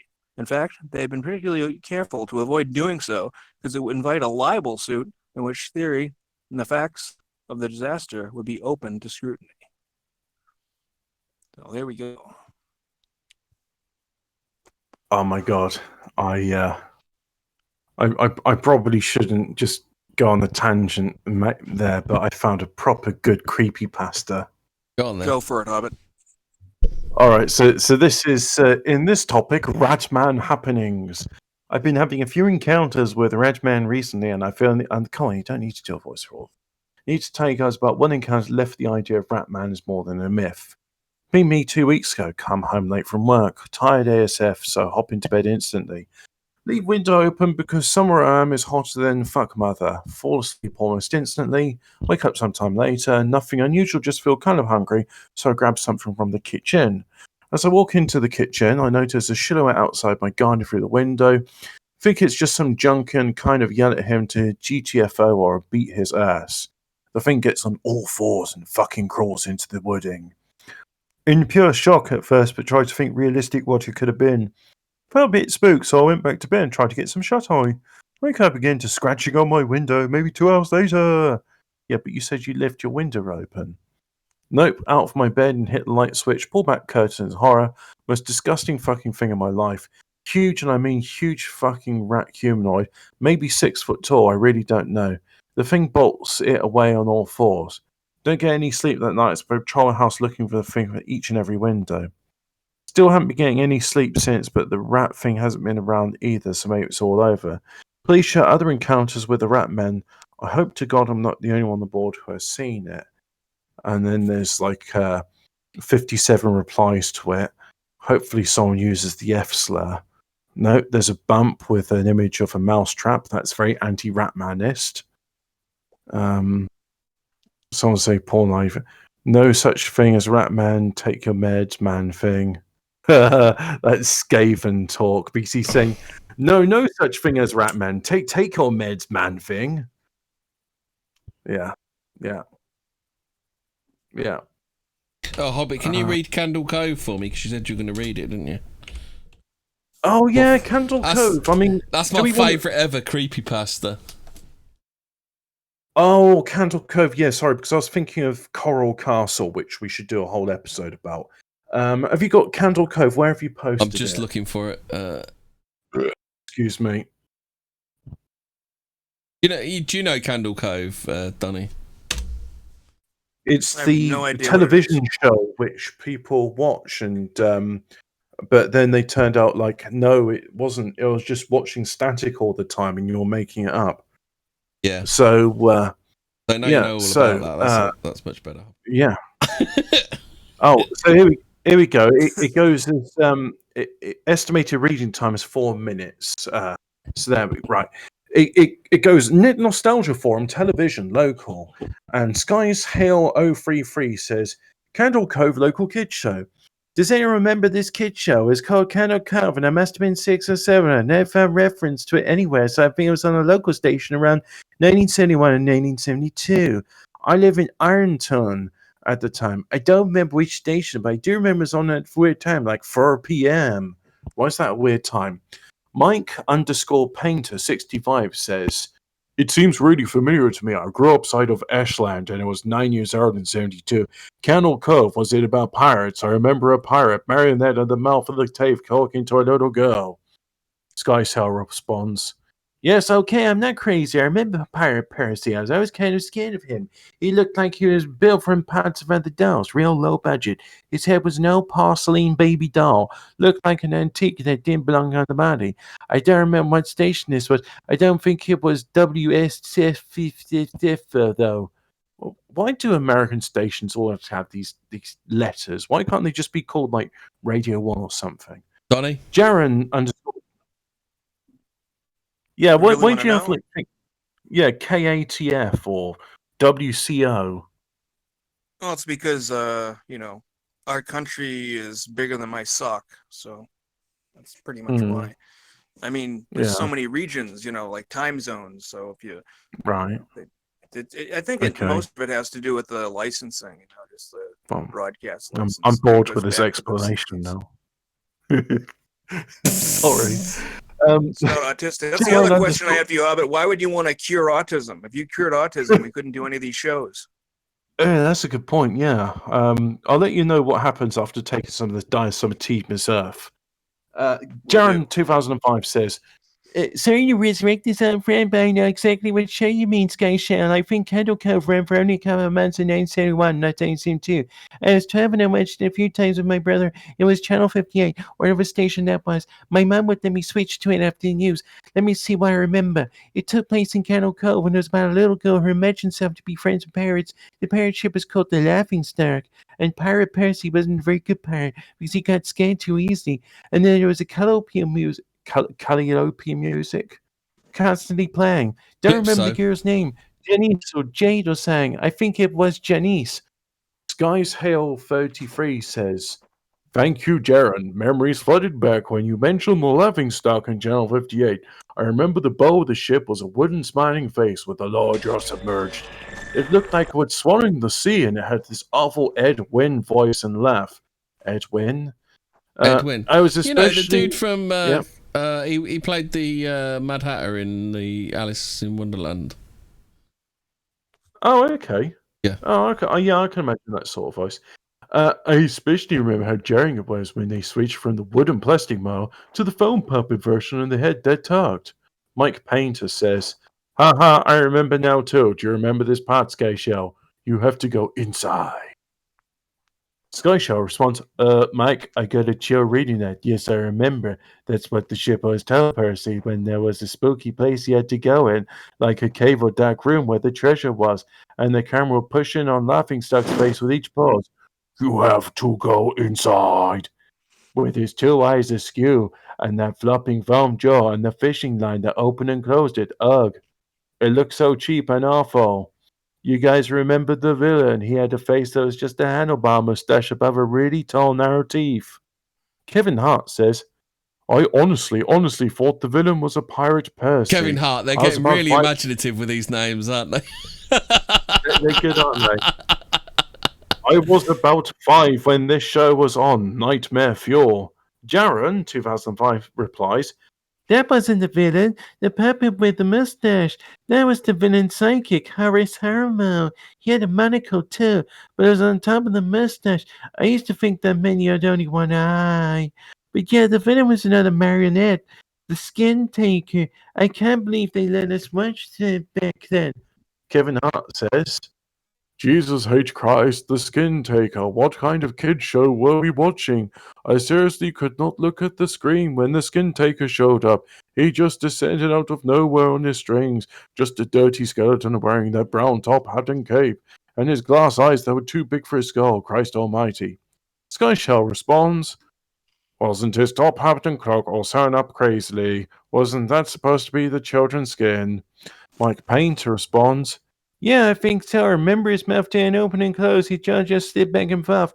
I remember the little girl says, Why does your mouth move like that? And Skin Taker didn't look at the girl, but the camera said, To grind your skin. Skyshell says, I'm so relieved that other people remember this terrible show. I used to have this awful memory, a bad dream where I had the opening jingle ended, the show fading in from black. No, the characters are there, but the camera's just cutting to each other their faces, and they were just screaming, and the puppets and marionettes were flailing spastically, and all just screaming. The girl was just moaning and crying like she had been through hours of this. I woke up many times from that nightmare. I used to wet the bed when I had it. Kevin Hart says, I don't think that was a dream. I remember that was an episode. Skyshell 33 says, No, not possible. There was no plot or anything. I mean, literally just standing in place crying and screaming for the whole show. Kevin Hart says, Maybe I'm manufacturing the memory because you said it, but I swear to God, I remember seeing what you described. They just screamed. Yes, I think you were manufacturing the memory, mate. Jaron says, Oh God, yes, the little girl Janice. I remember seeing her shake and the skin taker screaming through his gnashing teeth, his jaw careening so wildly if I would come off his wire hinges. I turned it off when it was the last time I watched. I went to tell my brother we didn't have the courage to turn it back on. Mike Painter says, I visited my mum today at the nursing home. I asked her when I was little in the early 70s, when I was 8 or 9, if she remembered the kids' show Kennel Cove. She said she was surprised I could remember that, and I was why. And she said, because I used to think it was so strange that you said, I'm going to go watch Kennel Cove now, Mom. And then you would turn the TV to static. JUTS, just watch dead air for 30 minutes. You had a big imagination with your little pirate show. Spooky. Oh, thank you, mate. Sandwich Bar appreciates my creepypasta performance. He said the Call to Prayer is easier on the ears than the Hobbit reading this shit. Sandwich Bar obviously enjoyed it. Angus Patch. Well, don't worry, Sandwich Bar. There will be plenty of creepypastas in later episodes of Fortean Words. Don't you worry. Yeah. Hobbit, talk about the Lebanon explosion. Missile, new question mark. I can't say what it was. They said it was that chemical that's not explosive, didn't they? I saw the same video that you guys saw. You see a fire, then you see this big explosion with a mushroom cloud. I saw a Middle Eastern-looking gentleman dropped from the sky on it. But then I did see another one where a cucumber popped out of a woman's bum, and that made it explode. Oh yes, I too saw that one. Yeah, that was yeah. Yeah, you tagged me in it, you little bitch. Little pickle rocket. Well, don't worry, mate. Check your Twitter now, mate, because I tagged you in two seconds. Oh, Jesus. Guess what, Rick? I'm a pickle, Rick. Oh no, I'm in a woman's bum. But yeah, Angus Patra, I saw. I think he's referring to the still of the explosion looks like the Happy Merchant meme, and it was kind of a fun coincidence that the Israeli foreign ministry or defense minister says we had nothing to do with this explosion, which was caused by a 3 kiloton tactical nuke, which we lost. He didn't say that, but he did say we definitely had nothing to do with it. You can't prove it was us. I was playing. I was watching 5-ish videos with my son all night. You can't beat a bit of 5-ish, can you? You ever my watched 5-ish, Donny? My son's an alibi.